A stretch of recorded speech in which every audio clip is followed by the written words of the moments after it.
Hey, what's up, everyone?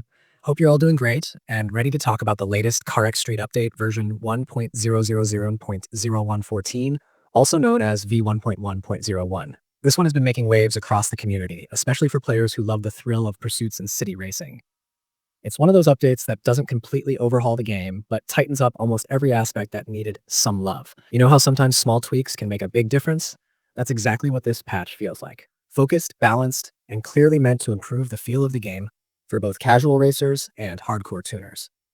The first big thing players noticed right away was how much smoother the pursuit mode feels. The devs clearly heard the feedback about how unpredictable or uneven those chases could be. Now, the pacing of police pursuits is much better balanced. Like instead of random spikes of difficulty, where it felt like every cop in the city was on your tail in 5 seconds, it's more strategic and fair. You can actually feel the intensity build naturally as you progress through the chase. It still keeps that adrenaline pumping edge, but now it feels earned rather than chaotic. And if you've been playing this mode a lot, you'll immediately notice how stability has improved too. Less of that weird rubber banding, fewer lag spikes, and overall a more consistent performance whether you're on PC, console, or mobile. One of the most talked about adjustments is to the EMP system.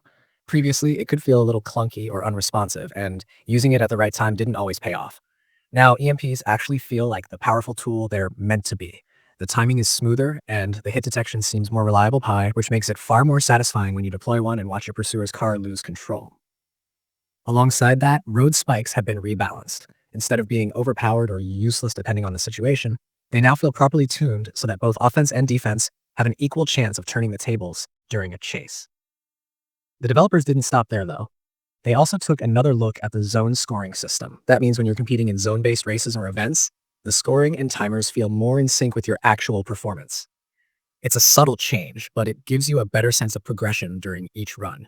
Those few extra seconds or the way your drift points add up can now make all the difference, and it feels fairer. This is something that longtime players will appreciate, especially those who spend hours perfecting their runs. Another solid change comes with the gas station recovery system. Before, it sometimes took longer than it should have to get back into action after a collision or damage event. That downtime could break your rhythm and ruin a good streak. Now, recovery is quicker and smoother, allowing you to jump back into the race almost instantly. It's one of those small quality of life tweaks that make the game more enjoyable overall. It keeps the action flowing without those annoying interruptions.